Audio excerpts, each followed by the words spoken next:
Boa noite, graça e paz a todos.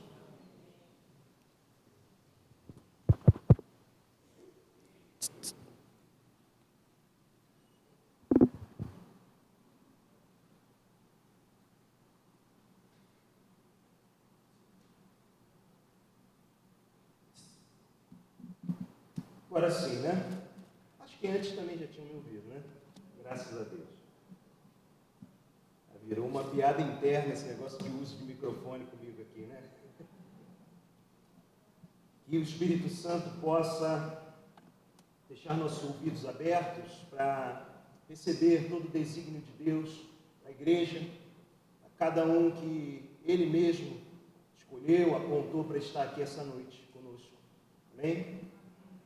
Nós começamos uma série com um assunto de extrema importância para nós, porque a igreja alerta, a igreja vigilante, está alerta e vigilante para uma coisa somente, seu encontro definitivo com Jesus. Quando o nosso clamor de Maranata, ora vem Senhor Jesus, se cumprir, nos encontrarmos com Ele nas bodas do Cordeiro. Esse dia deve ser a razão maior de tudo que fazemos, de tudo que empreendemos aqui como filhos e filhas de Deus, como discípulos de Jesus. E vamos começar essa série sobre se preparar para a volta de Jesus à luz de um texto do Novo Testamento, na primeira carta do apóstolo Paulo a Timóteo, capítulo 4.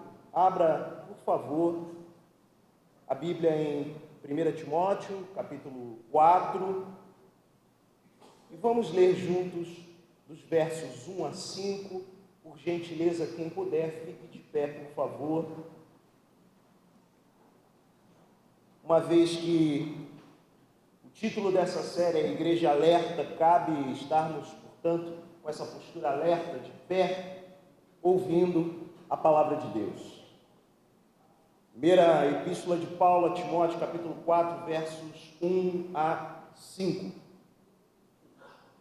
Ora, o Espírito afirma expressamente que nos últimos tempos alguns apostatarão da fé, por obedecerem a espíritos enganadores e a ensinos de demônios, pela hipocrisia dos que falam mentiras e que têm cauterizada a própria consciência, que proíbem o casamento e exigem abstinência de alimentos que Deus criou para serem recebidos com ações de graças pelos fiéis e por quantos conhecem plenamente a verdade. Pois tudo que Deus criou é bom e recebido com ações de graças, nada é recusável, porque pela palavra de Deus e pela oração é santificado. Oremos mais uma vez. Senhor, que a Tua palavra possa, em nome de Jesus, confrontar aqueles que se encontram acomodados, consolar os que estão aflitos, que mergulhemos nesses versículos com um desejo profundo de Te conhecer, Jesus, Te conhecer cada vez mais, que o Teu Santo Espírito faça essa obra à medida que lemos a Tua palavra, interpretamos a Tua palavra, buscamos implicações para as nossas vidas, no dia a dia, onde, no fim, sim, o Teu nome possa ser glorificado. Assim te oramos. Amém e amém. Podem sentar, queridos. Bem, todos os domingos nós nos reunimos aqui como igreja. Há quase 30 anos essa igreja local se empenha toda semana, mas em especial nos domingos, para exaltar a obra perfeita de Jesus Cristo na cruz do Calvário, a sua vitória sobre a morte, para exaltar o seu nome com cânticos de louvor e adoração, expressarmos nossa gratidão a Ele. É pela graça de Deus que todos nós, e até mesmo aqueles que porventura ainda não nasceram de novo, ainda não reconhecem Jesus como seu Senhor e Salvador, todos conhecemos o fim da história. E o fim da história é glorioso. O fim da história é a vitória definitiva e derradeira de Jesus. É isso que faz com que cantemos o que cantamos alguns minutos atrás aqui. Teu sangue lavou o meu pecado, te dou graças. Foi satisfeita a ira do Deus Pai, te dou graças. Teu inimigo fui, agora sento à tua mesa, te dou graças. São verdades que aquecem o nosso coração, que nos acolhem, que nos consolam. Porém, a igreja, nesses 2000 anos de história, não apenas essa igreja local que se aproxima dos seus 30 anos de história, segue numa jornada muito desafiante, mesmo sendo detentora, como igreja, dessa grande verdade do amor de Deus por nós, do cuidado do nosso Senhor Jesus por nós, de sabermos que não é pelo que fazemos, pelos nossos méritos, mas pela obra perfeita da cruz, que podemos ser chamados de amigos de Deus, e mais ainda, sermos chamados de filhos de Deus. Tudo isso, porém, precisa de um ajuste no nosso olhar, um ajuste do nosso foco. Justamente por saber do fim da história, por ter os benefícios no tempo chamado hoje, desta obra perfeita de Cristo na cruz, é que podemos, por vezes, baixar a nossa guarda, como costumamos falar, nessa linguagem das artes marciais, baixar a guarda, relaxar um pouco, e não perceber algumas intervenções, ataques, ameaças, muito sutis, que visam minar o cumprimento do propósito eterno de Deus no meio do seu povo, no meio da sua igreja. E, consequentemente, no meio daqueles que sequer são igreja ainda, que sequer podem ser de fato filhos de Deus, distantes dessa concepção muito comum da cultura brasileira, de que todo brasileiro é filho de Deus. Precisamos confrontar essa mentira. Nem todo brasileiro é filho de Deus. Todo brasileiro que foi lavado e remido no sangue de Jesus é, portanto, filho de Deus. Nem todos alcançaram essa graça.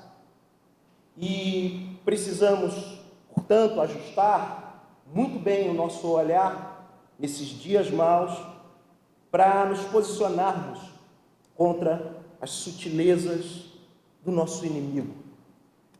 Para fugir de muito misticismo que se estabeleceu no meio evangélico, por vezes a gente evita, eu pessoalmente evito dar destaque para as atividades de Satanás, o inimigo das nossas almas, no nosso ensino e na nossa proclamação do Evangelho desde esse púlpito. Mas não podemos nos enganar, irmãos. Temos um inimigo que trabalha dioturnamente para impedir a nossa caminhada. Precisamos estar alertos. Muitas dessas ameaças e ataques manifestam-se de forma sutil no nosso meio, de modo a serem ameaças internas. E o que eu quero falar nessa primeira mensagem, nessa série, Igreja Alerta, são de ameaças internas. Ameaças onde o inimigo das nossas almas se manifesta desde o meio do seu povo, do fulcro, do centro da igreja, visando assim manifestar suas obras, manifestar seu objetivo, que é roubar, matar, destruir. Bem como temos que, por vezes, lidar com ameaças internas na nossa própria vida. Por vezes, as mais devastadoras enfermidades, das mais mortíferas doenças, são aquelas chamadas doenças invisíveis e doenças silenciosas, que vão corroendo o corpo sem a gente perceber. Não é assim que acontece? Da mesma forma acontece no corpo de Cristo, na igreja. manifestações silenciosas, invisíveis ao nosso olhar, desatento por vezes em razão de tantas coisas que tiram a nossa atenção, em especial no tempo presente. Passamos batido, muitas vezes, o nosso olhar, o nosso ouvir, e somos enganados. Portanto, nosso cuidado é esse, com essa série de mensagens. Estarmos alertas, nos preparando para a volta de Jesus. Como lembrei semana passada, quando fiz menção de 1 Tessalonicenses, capítulo 5, verso 4 em diante, que diz: mas vocês, irmãos, não estão nas trevas. Vocês, irmãos, leamos, ouçamos isso não apenas como a citação do apóstolo Paulo escrevendo à igreja que se reunia em Tessalônica, mas ouçamos isso como literalmente o Senhor, o sumo pastor, o pastor dos pastores, Jesus, falando a essa igreja local que aqui se reúne: mas vocês, irmãos, não estão nas trevas, para que esse dia, o dia da volta do nosso Senhor Jesus, não nos surpreenda como ladrão. Vocês todos são filhos da luz, filhos do dia. Não somos da noite nem das trevas. Portanto, não durmamos como os demais, mas estejamos atentos e sejamos sóbrios. Pois os que dormem, dormem de noite, os que se embriagam, embriagam-se de noite. Nós, porém, que somos do dia, sejamos sóbrios, vestindo a couraça da fé e do amor e o capacete da esperança da salvação. Pois bem, gente, é isso que nós vamos fazer agora ao examinar, ao expor esse texto lido de 1 Timóteo, capítulo 4, versos 1 a 5. O texto que lemos encontra-se dentre dois ensinos de suma importância nessa epístola pastoral. Trata-se de uma correspondência entre pastores. Paulo, plantador, fundador da igreja em Éfeso, e Timóteo, discípulo, que é enviado para ser o presbítero daquela cidade, responsável pelo desenvolvimento de lideranças em toda aquela região e por ser o pastor da igreja em Éfeso.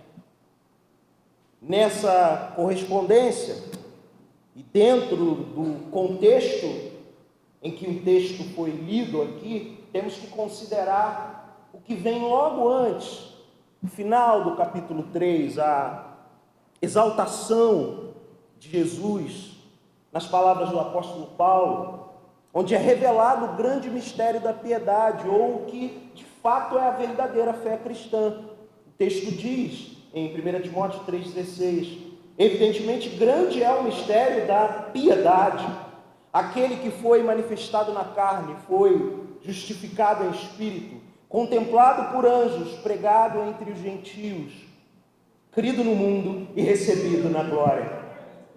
A exaltação e a encarnação do Verbo, a encarnação do Verbo, aquele que foi manifestado na carne, foi justificado em espírito, contemplado por anjos. A exaltação de Jesus, pregado entre os gentios, crido no mundo, recebido na glória.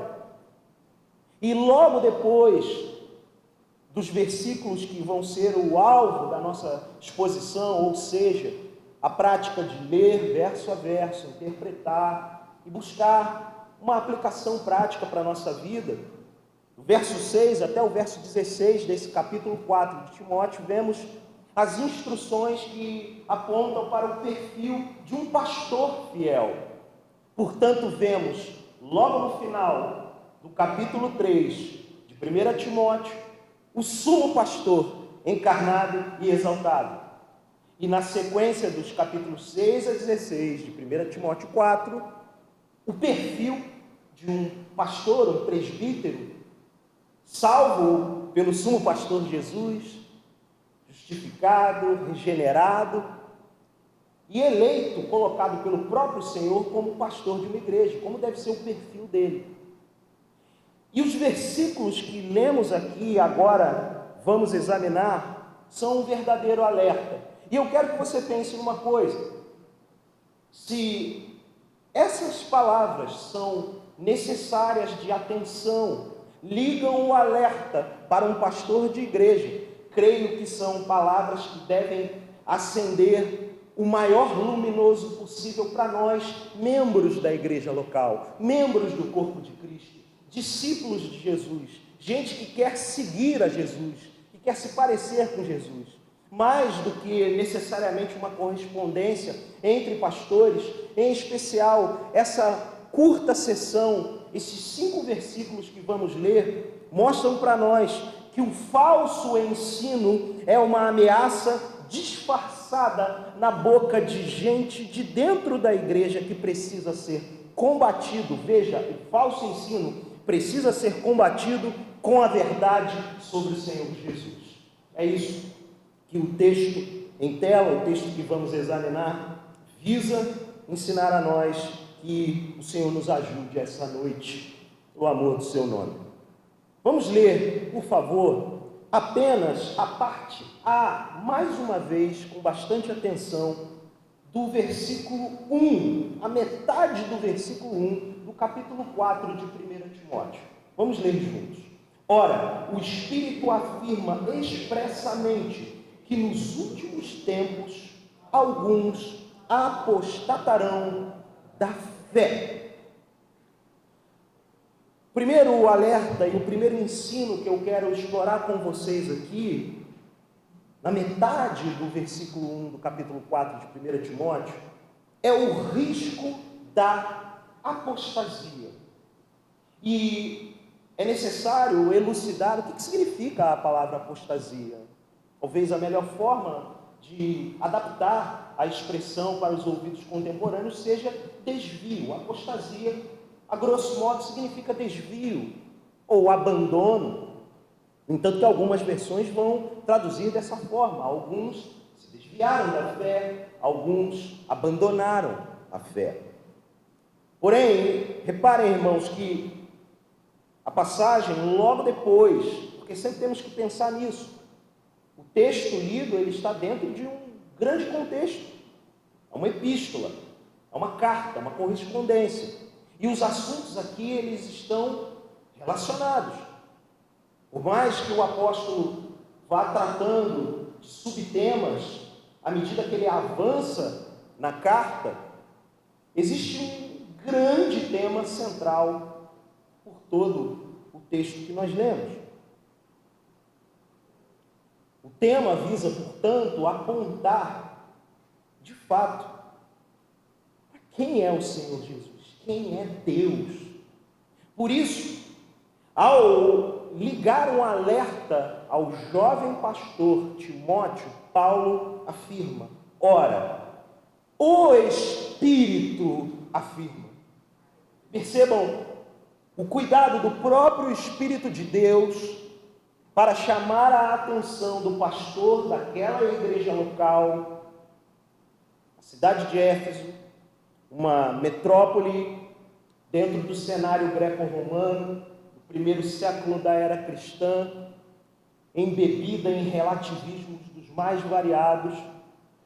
E para aquele contexto não é necessário tão somente ter todo o ferramental humano horizontal para lidar com toda a problemática que aquela igreja poderia apresentar pelo fato de estar numa cidade extremamente problemática. Era necessário que uma intervenção do alto fizesse a obra na vida daquele pastor. Por isso, quem afirma necessariamente não é o apóstolo Paulo, por já conhecer aquela localidade e os problemas daquela localidade, ao seu jovem discípulo e agora presbítero, pastor Timóteo. Quem afirma, irmãos, prestem atenção, é o Espírito. O Espírito afirma, vejam, expressamente, de maneira direta, objetiva, que nos últimos tempos,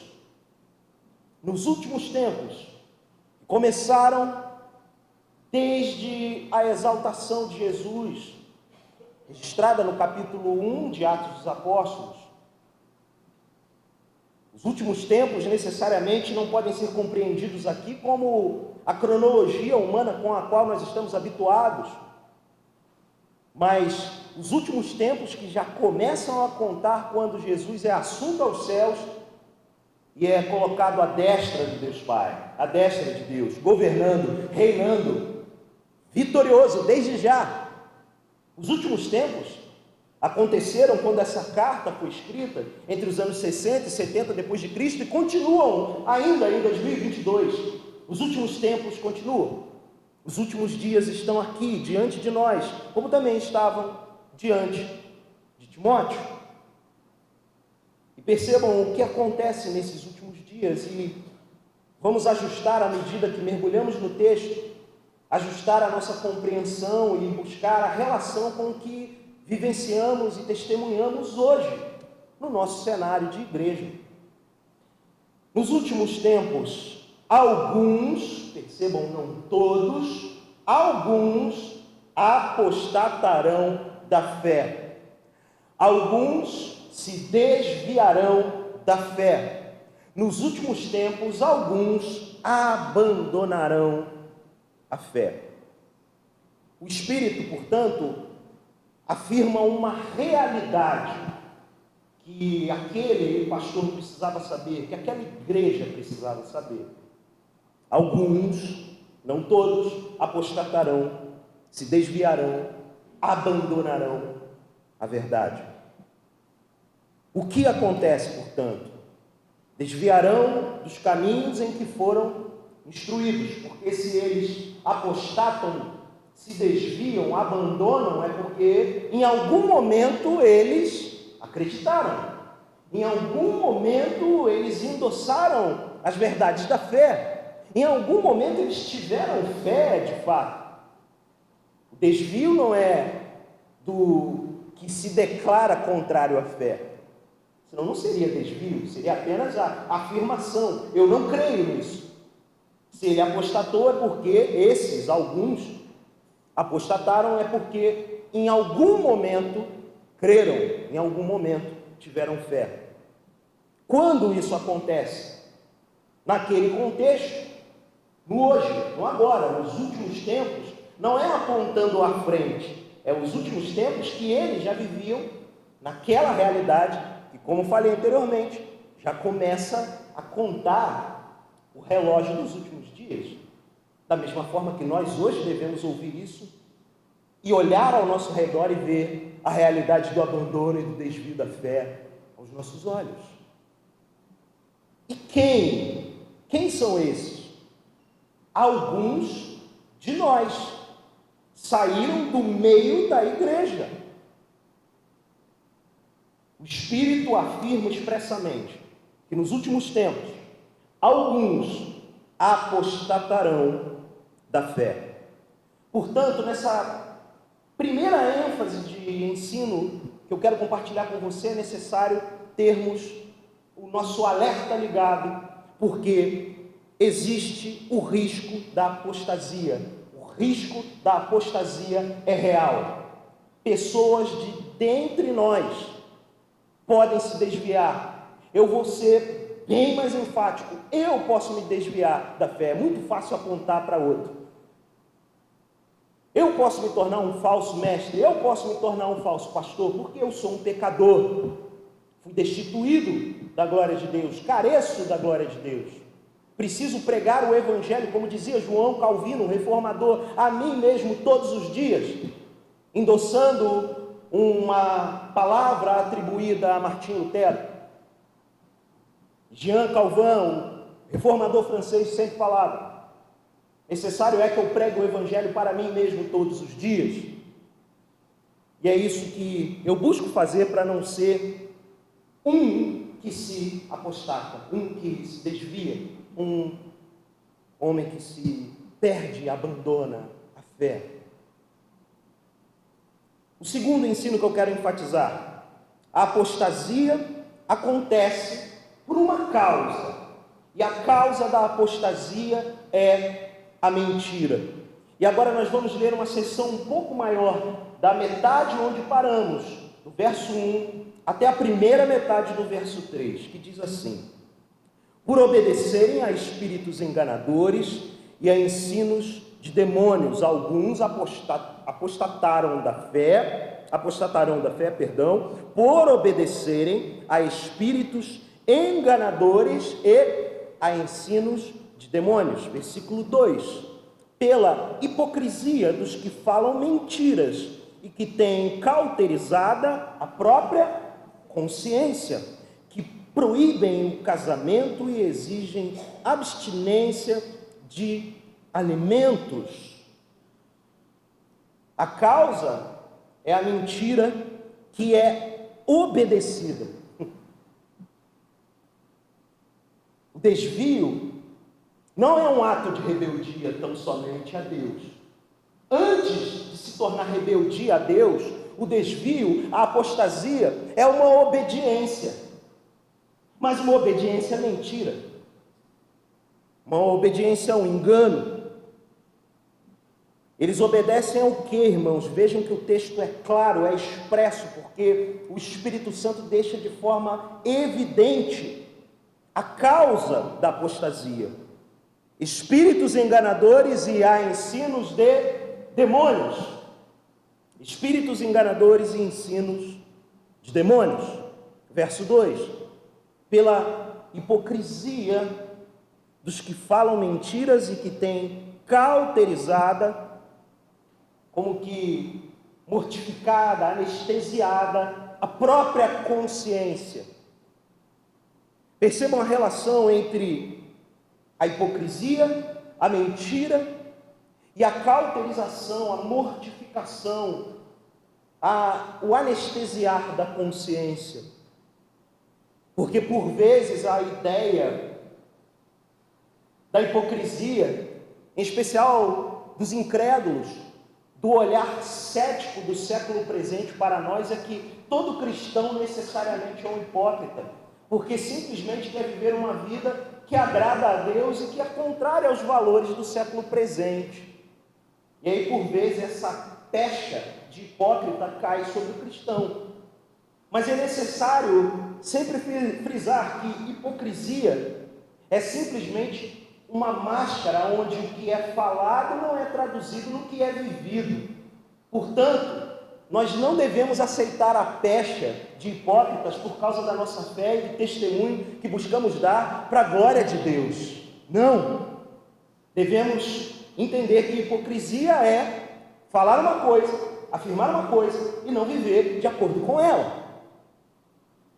Precisamos acolher isso, porque por vezes, em nome de não querer parecer ser religioso, por vezes de embarcarmos no discurso tendencioso, de teologias, sim, de ideias sobre Deus, porque basicamente teologia é isso, ideias sobre Deus, concepções sobre Deus, conclusões sobre Deus e a sua palavra e Jesus. E embarcamos em algumas ideias para não parecer religioso, não querer ter a ideia de transmitir alguma religiosidade, para não soar como hipócrita. Não se prenda a isso, meu irmão. Não se prenda a isso, minha irmã. Abracemos a nossa fé publicamente, com toda a ousadia, com toda a alegria de dizer que temos um Deus e que a nossa vida, a nossa rota, os nossos hábitos, os nossos gostos são transformados, não porque simplesmente queremos endossar um mero título social de evangélicos, mas porque temos uma vida nova em Cristo Jesus, tudo para a glória dele. A hipocrisia, portanto, é simplesmente viver de acordo com a mentira. Falar uma coisa e fazer outra. Mais uma vez, do verso 1, parte B em diante, por obedecerem a espíritos enganadores e a ensinos de demônios, pela hipocrisia dos que falam mentiras e que têm a própria consciência cauterizada e que proíbem o casamento e exigem a abstinência de alimentos. A mentira, naquele contexto, era divulgada, propagada através de uma ideia religiosa para resumir aqui, é chamada de ascetismo, onde práticas de abstinência em relação ao sexo, a se dar em casamento e a comer, faziam com que o indivíduo ascendesse, subisse espiritualmente, fosse um ser elevado, um homem elevado, uma mulher elevada, por recusar alimentos e a prática do sexo no casamento. Então, essa seita que tinha como foco o ascetismo, para resumir aqui, que tinha como esse alvo proporcionar uma vida aparentemente espiritual, ela tinha um lado avesso, um outro lado da moeda, que era o hedonismo, que era exatamente o contrário. Pessoas que, por entenderem que seu espírito ascendia e seu corpo por si era mau, entregavam-se aos desejos da carne, tanto sexualmente quanto alimentando seus estômagos. É com base nisso que Jesus vai confrontar no seu sermão profético, em Mateus capítulo 24, o povo do seu tempo que se assemelhava aos dos tempos de Noé, que se davam em casamento, que se fartavam de comer e beber e se distanciavam daquele que preenche e dá alegria, dá contentamento àqueles que ele mesmo criou. Até porque, vale lembrar, quem criou tanto o casamento, como pregamos aqui no dia 12 de junho, bem como os alimentos, foi o próprio Deus. E esse é o ponto da mentira aqui. No caso, em Éfeso, com o jovem Timóteo, que Paulo está ali alertando a ele para esse perigo, esse falso ensino, essa doutrina de demônios, que é propagada por espíritos enganadores, como diz o versículo 1 da passagem, em 1 Timóteo 4, deixa claro que ali o problema era a abstinência, mas em outras localidades o problema era o hedonismo, o se satisfazer, o ter a satisfação pessoal na prática do sexo deliberado e da glutonaria. O fato é que, para uma mera aparência religiosa e como uma manifestação contrária à fé muito sutil, a prática da abstinência manifestava-se e andava pelos corredores da igreja de Éfeso. O hedonismo, ele é um desvio descarado. O ascetismo é um desvio sutil. E é para isso que Paulo chama a atenção do jovem pastor Timóteo. Portanto, a mentira, de acordo com o que o Espírito expressa, afirma expressamente, diz claramente a Timóteo, por meio da correspondência de Paulo, é que alguns, por obedecerem à mentira, por prestarem atenção à mentira, iriam se desviar. Então a gente tem que sempre lembrar de algumas coisas. Eu destaquei 3 aqui à luz dessa passagem lida. A origem da mentira, texto conhecido por todos nós, no final do versículo 44 de João, capítulo 8. Quem é o pai da mentira? O diabo. A mentira tem uma origem que sempre precisa ser denunciada e lembrada a nós. O inimigo das nossas almas, Satanás, o diabo, ele é o pai da mentira.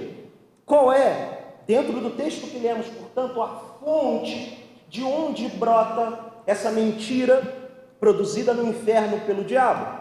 Espíritos enganadores e ensino de demônios, como diz a parte B do versículo 1. E qual é o canal de divulgação?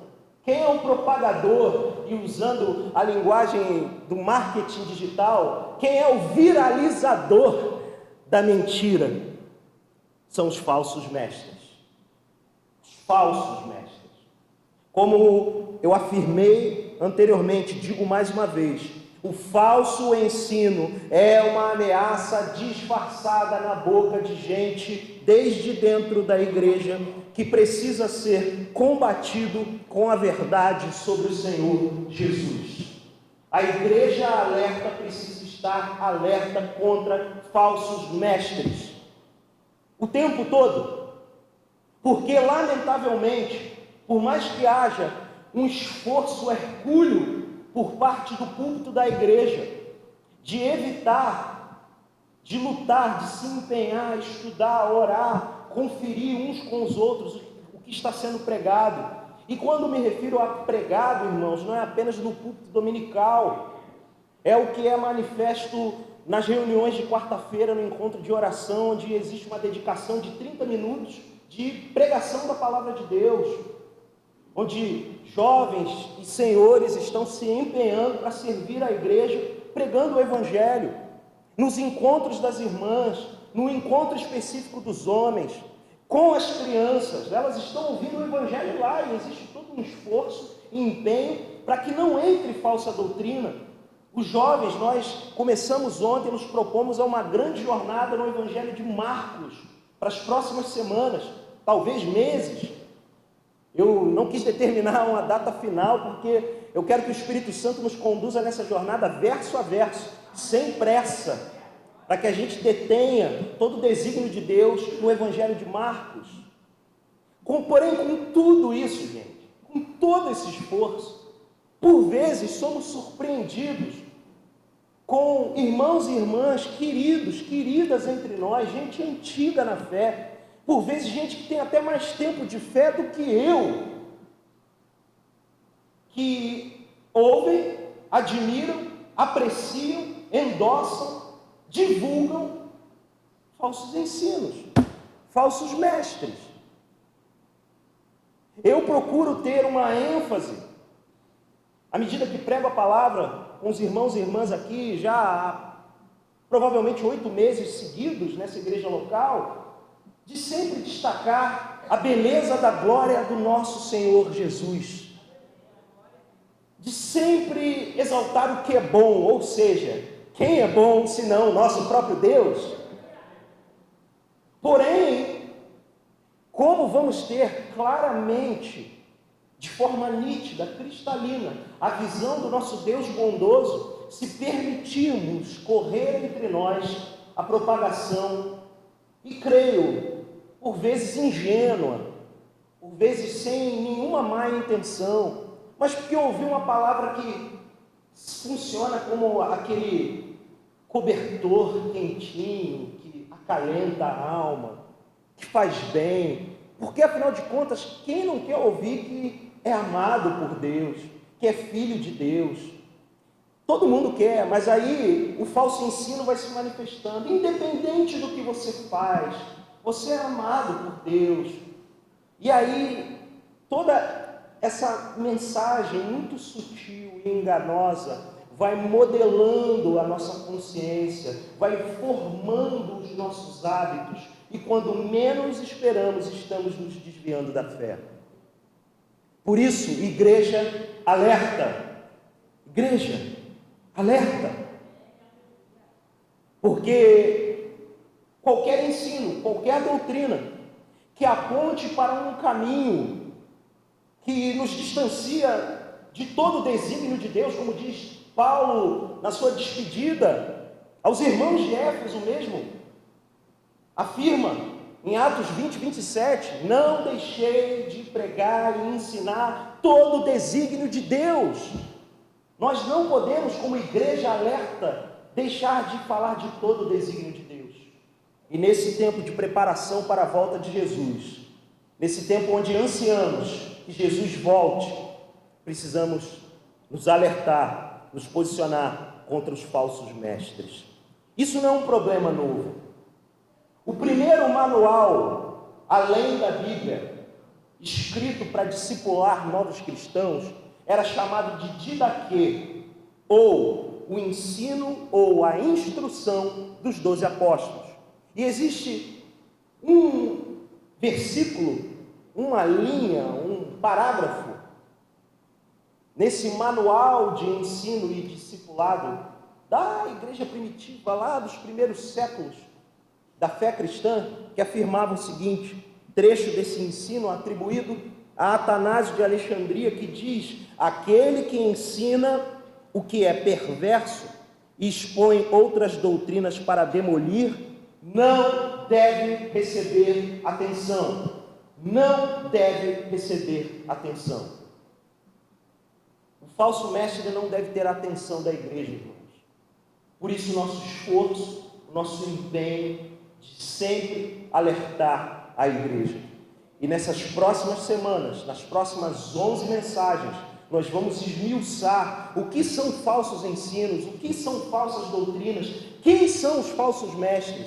Não porque nós somos melhores do que alguém, não, meus irmãos, porque temos um Deus que é sobre todos nós, e um Deus que deixa claro que precisamos alertar a igreja.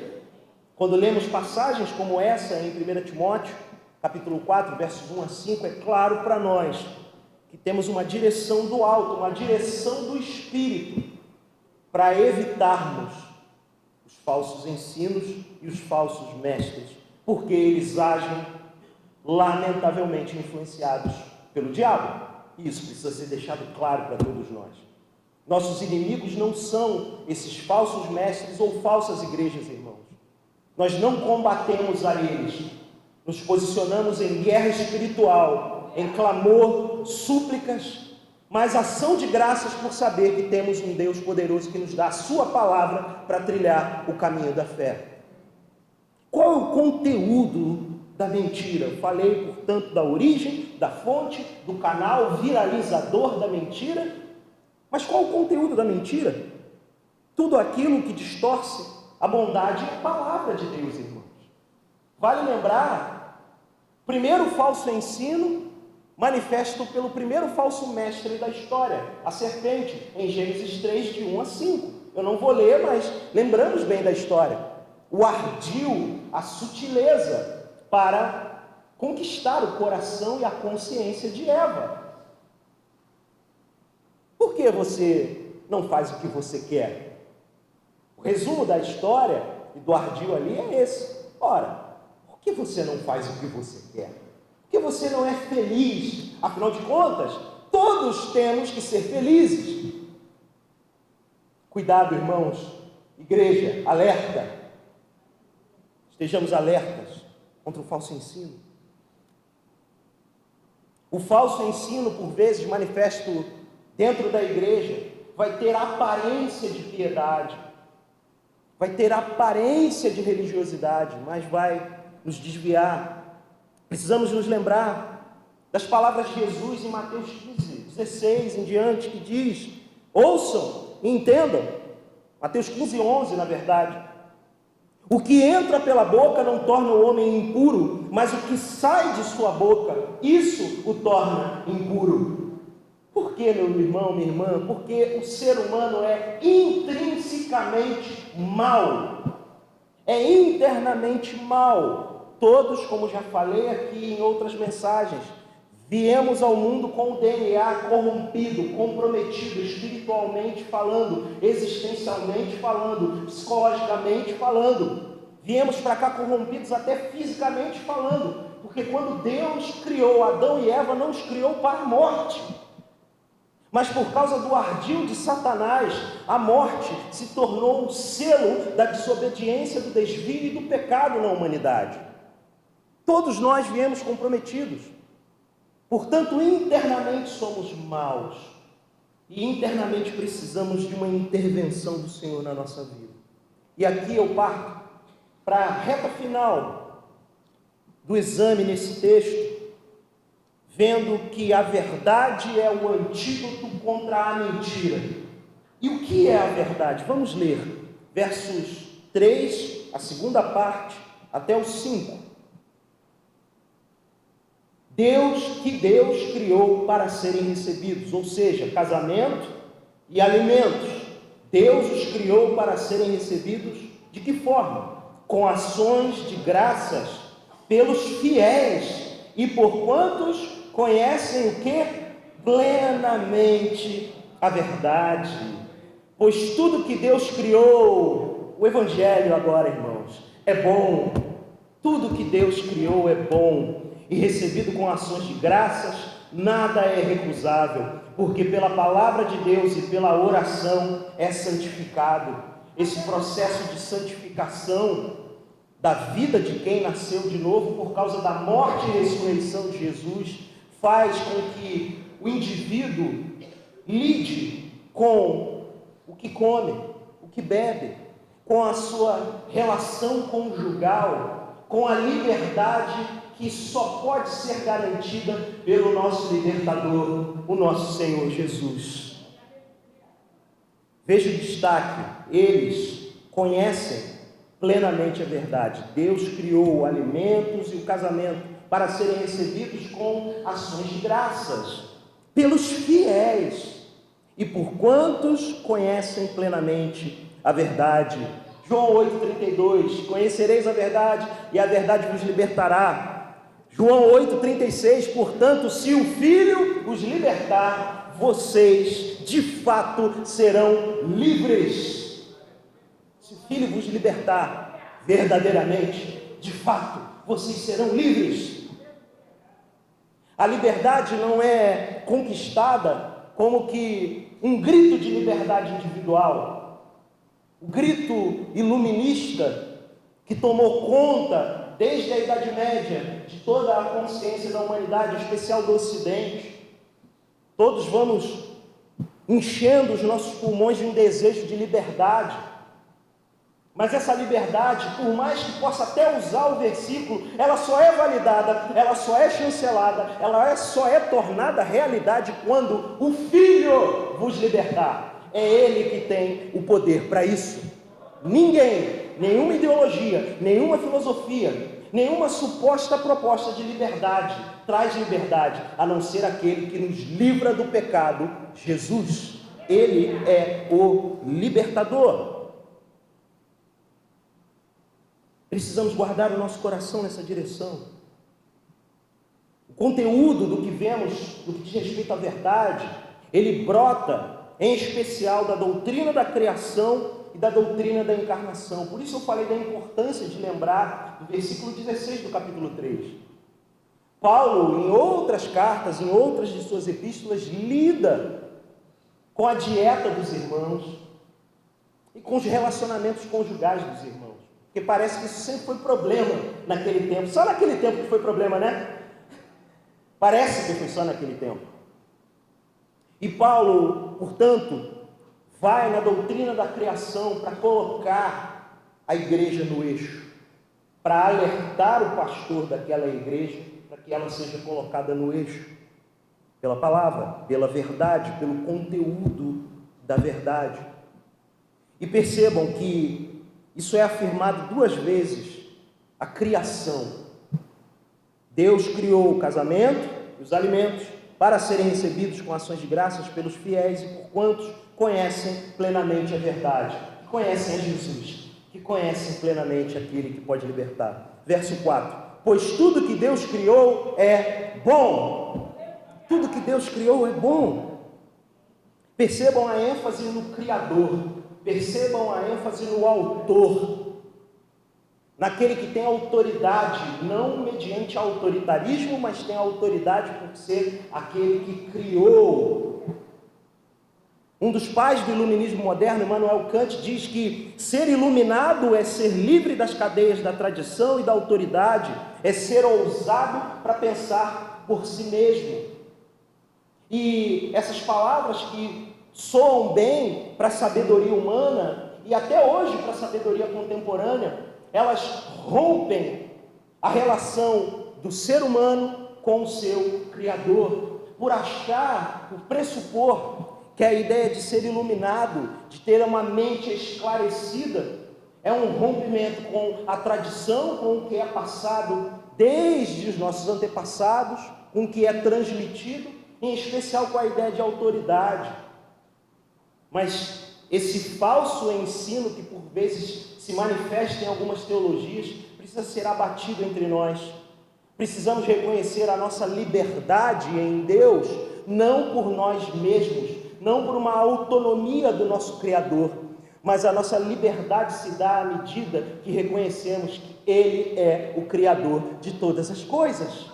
E tudo que Ele criou é bom. E dentro desse contexto, sim, o que bebemos, o que comemos, as relações conjugais, idealizadas e criadas por Ele mesmo.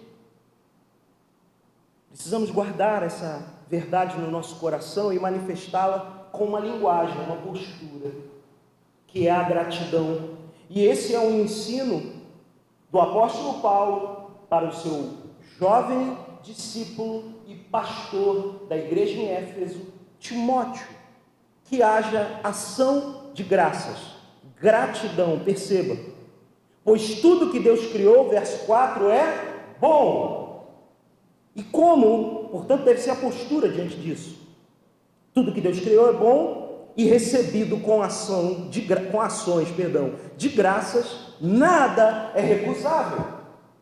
Lembrando mais uma vez de Mateus 15, 11, não é o que entra no homem que é impuro, mas o que sai dele.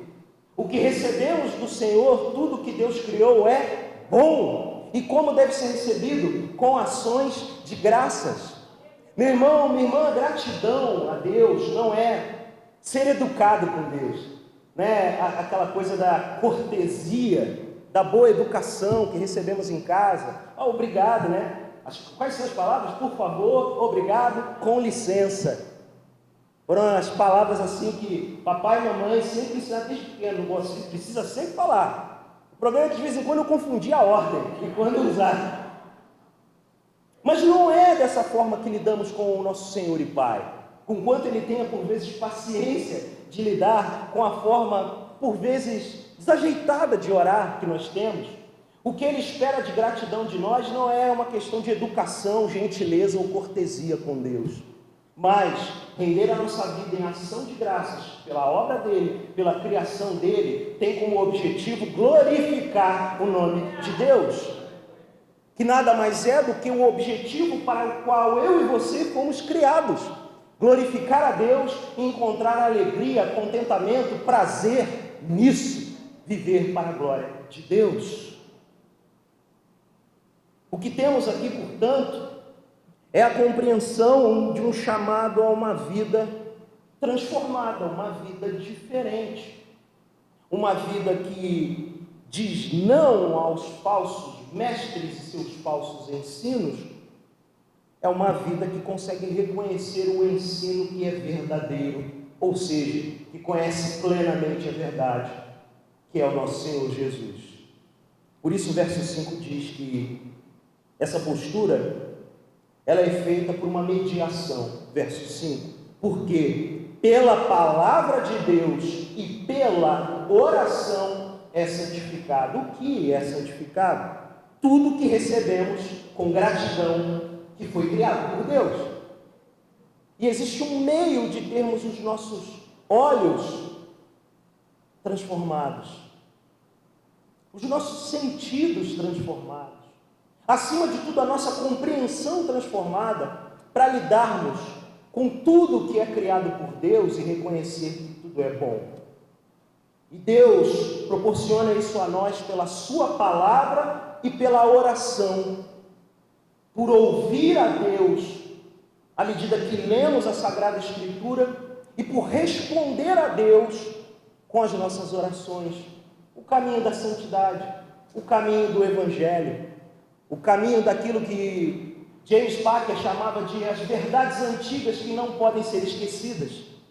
A vida na palavra de Deus e na oração, entendendo que entramos nessa vida santificada como fruto da morte daquele que foi, como lemos em 1 Timóteo 3,16, manifestado em corpo, justificado no Espírito, visto pelos anjos, pregado entre as nações, crido no mundo e recebido na glória. É pela morte e ressurreição de Jesus que temos acesso a essa vida, que faz com que eu e você rendamos o tempo todo graças a Deus, como cantamos aqui. Ações de graças diante de Deus. Porque inclusive é uma das funções, de acordo com o apóstolo Pedro, dos sacerdotes da nova aliança. E precisamos lembrar que todo aquele que nasceu de novo, todo aquele que foi lavado e remido no sangue do Senhor Jesus é um sacerdote da nova aliança também. Ou seja, apresentarmos-nos diante de Deus com pedidos, com súplicas, mas com ações de graças, com gratidão, dando graças a Deus, graças porque fomos salvos, de modo, meu irmão e minha irmã, a termos alegria ao vir para cá todo domingo, renovo ao vir para cá todo domingo, saber que sim, estamos em guerra, saber que sim, a jornada da fé não é uma proposta de vida fácil, de vida de meros prazeres terrenos e tranquilidade, mas entender que estamos numa jornada onde, mesmo em meio a tanta dor, a tanta desilusão, tanta decepção, na terra dos viventes, no vale da sombra da morte, sabemos que temos um Deus que põe uma mesa para nós. Todos nós temos acesso a isso pela graça de Deus. Viver uma vida, portanto, de gratidão, não por boa educação com Deus, como falei, mas com um gesto de glorificação a Ele, uma postura que glorifica a Deus. A linguagem do reino não é a linguagem da murmuração, a linguagem do reino de Deus é a linguagem da gratidão. Graças a Deus. Uma postura contra as sutilezas de Satanás, portanto, envolve isso. Em primeiro lugar, gratidão. Desde domingo passado, eu pessoalmente, desde semana passada, mais precisamente, e testificando com o irmão Júnior, no momento de seleção das canções aqui, entendemos, não foi, Júnior, na semana passada, gratidão, ação de graça. Precisamos agradecer mais a Deus.